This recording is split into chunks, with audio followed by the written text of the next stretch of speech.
Kok belum tidur? Daripada mikirin postur, Mending kita baca kitab suci aja yuk. Biar iman kita subur.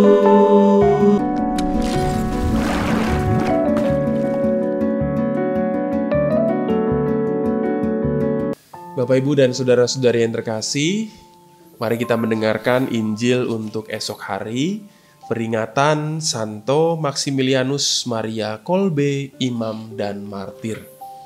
Bacaan Injil diambil dari Injil Matius bab 19 ayat 3 sampai 12. Pada suatu hari, datanglah orang-orang Farisi kepada Yesus untuk mencobai Dia.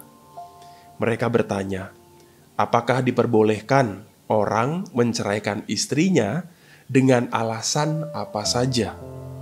Yesus menjawab, tidakkah kalian baca bahwa Ia yang menciptakan manusia sejak semula menjadikan mereka pria dan wanita?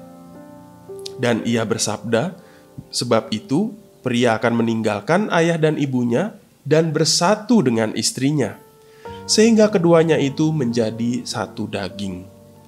Demikianlah mereka itu bukan lagi dua, melainkan satu.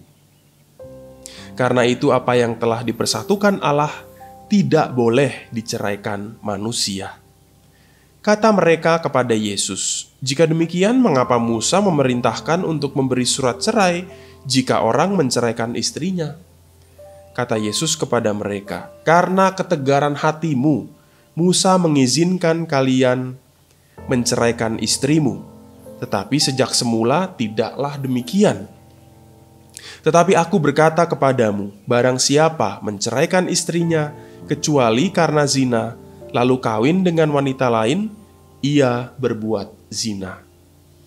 Maka murid-murid berkata kepada Yesus, jika demikian halnya hubungan antara suami dan istri, lebih baik jangan kawin. Akan tetapi Yesus berkata kepada mereka, tidak semua orang dapat mengerti perkataan ini, hanya mereka yang dikaruniai saja. Ada orang yang tidak dapat kawin karena ia memang lahir demikian dari rahim ibunya. Dan ada orang yang dijadikan demikian oleh orang lain.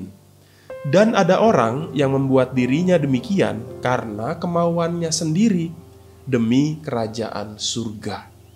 Siapa yang dapat mengerti, hendaklah ia mengerti.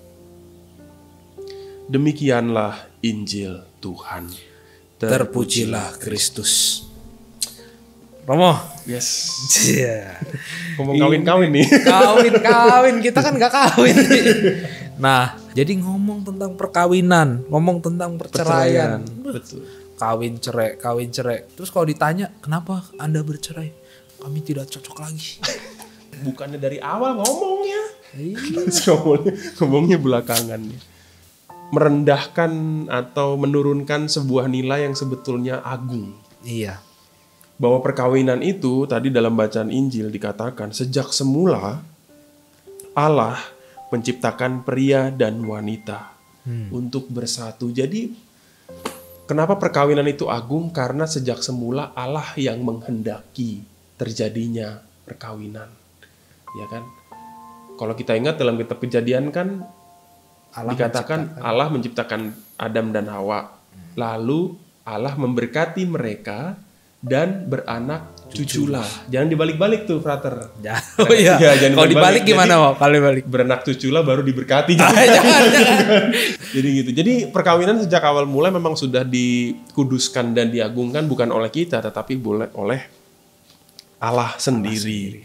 Maka kalau tadi ada keberatan dari orang-orang Farisi, lah kalau gitu kenapa Musa memerintahkan untuk memberi surat cerai jika orang menceraikan istrinya?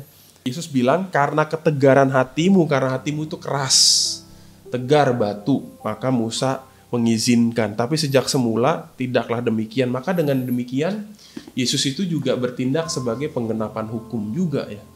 Bahwa apapun yang sudah dipersatukan oleh Allah, jangan diceraikan manusia. Nah, saudara-saudara yang terkasih, itulah mengapa kadang-kadang saya tuh kalau berjumpa dengan pasangan-pasangan yang mau menikah, itu saya kenceng, frater.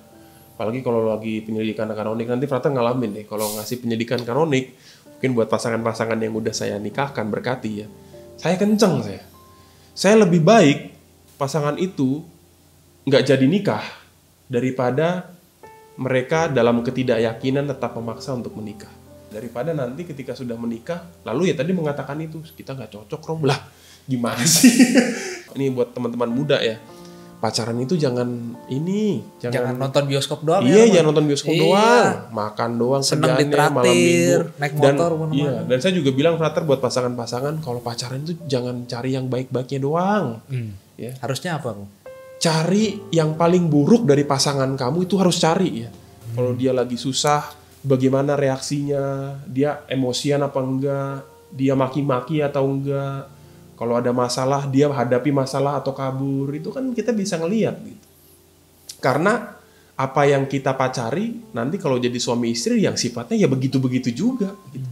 Maka kalau nanti ketika kita mengatakan, pacar saya cerewet loh, ya nanti kalau jadi istri cerewet juga. Jangan lebih. Makanya kalau udah jadi suami istri jangan lagi mengeluh, kamu istri saya cerewet. Lah kan lu udah tahu dulu. Iya. Iya. Udah tahu cerewet kenapa dinikahin gitu loh. Jadi karena kita bukan hanya menikah dengan kebaikan-kebaikan pasangan kita, tetapi juga dengan segala sifat kelemahan dan keburukan itu juga kita nikahi. Sama juga dengan kami para imam, harus tahu juga konsekuensi yang kami dapat ketika kami memilih untuk menjadi imam. Kalau tahu bahwa menjadi imam itu tidak menikah, ya itu konsekuensinya. Tidak memiliki harta benda keterikatan kepemilikan, ya itu konsekuensi. Harus taat kepada Bapak Uskup, pembesar kita, ya itu konsekuensi. Lah kalau kita nanti setelah jadi imam ditabiskan lalu kita mengeluh, aduh susah ya gitu. Kenapa gua harus taat sih? Aduh, kok kenapa gua harus kan udah milih. Harus dipindah-pindah. Lah kan udah milih. Iya. Kalau udah milih harus siap sama konsekuensinya dengan segala yang harus kita hadapi. Yesus ini dia ingin mengangkat kembali sebuah nilai dari perkawinan dan selibater seorang imam itu. Dia mengangkat lagi nilai keagungan itu sejak semula memang sudah agung. Dan dia ingin mengangkat kembali keagungan nilai-nilai perkawinan itu. Maka perkawinan dan hidup selibat sama-sama martabatnya sama, tinggi. Nggak ada yang lebih tinggi dari orang pikir wah hebat Romo. Romo bisa tidak. Oh, saya justru lebih hebat yang pasangan suami istri. Bisa bertahan dengan orang yang sama selama berpuluh-puluh tahun itu kan lebih hebat dari kami ini. Lah kami 3 tahun pindah. Dan kita tidurnya sendiri-sendiri. Lah kalau pasangan suami istri, kalau kita cintanya bersemi-semi sepanjang tahun. Lah kalau kita benci sama dia, mau nggak mau ntar tidur ketemu dia, orang yang kita benci kan itu jauh lebih berat juga. Siapa yang dapat mengerti, hendaklah ia mengerti. Kalau mengerti perkawinan itu adalah sebuah hal yang agung, jangan sampai kita permainkan. Dipersiapkan sungguh-sungguh, kenali calon dengan baik, buruknya, baiknya, kelebihannya, kelemahannya, terutama kelemahannya ya.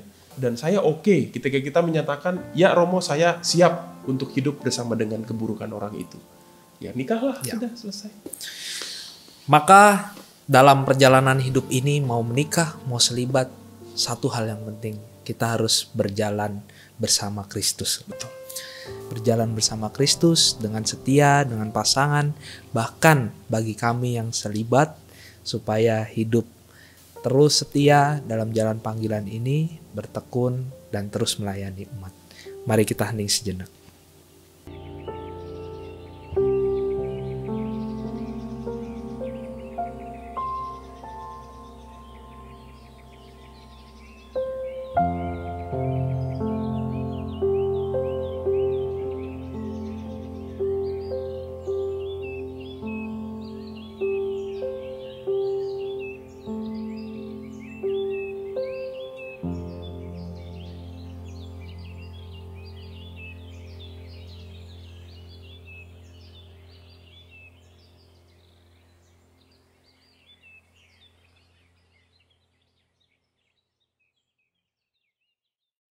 Bapak, Ibu, dan saudara-saudari yang terkasih, marilah kita menutup hari kita pada malam hari ini dengan berdoa tobat. Dalam nama Bapa dan Putra dan Roh Kudus. Amin. Allah yang Maha Rahim, aku menyesal atas dosa-dosaku. Aku sungguh patut Engkau hukum, terutama karena aku telah tidak setia kepada Engkau yang Maha Pengasih dan Maha Baik bagiku. Aku benci akan segala dosaku, dan berjanji dengan pertolongan rahmat-Mu hendak memperbaiki hidupku dan tidak akan berbuat dosa lagi. Allah yang Maha Murah, ampunilah aku orang berdosa. Tuhan sertamu, Dan sertamu juga. semoga kita sekalian dan istirahat kita malam hari ini dilindungi oleh berkat Allah yang Maha Kuasa, Bapa dan Putra dan Roh Kudus. Amin. Selamat tidur. Selamat istirahat.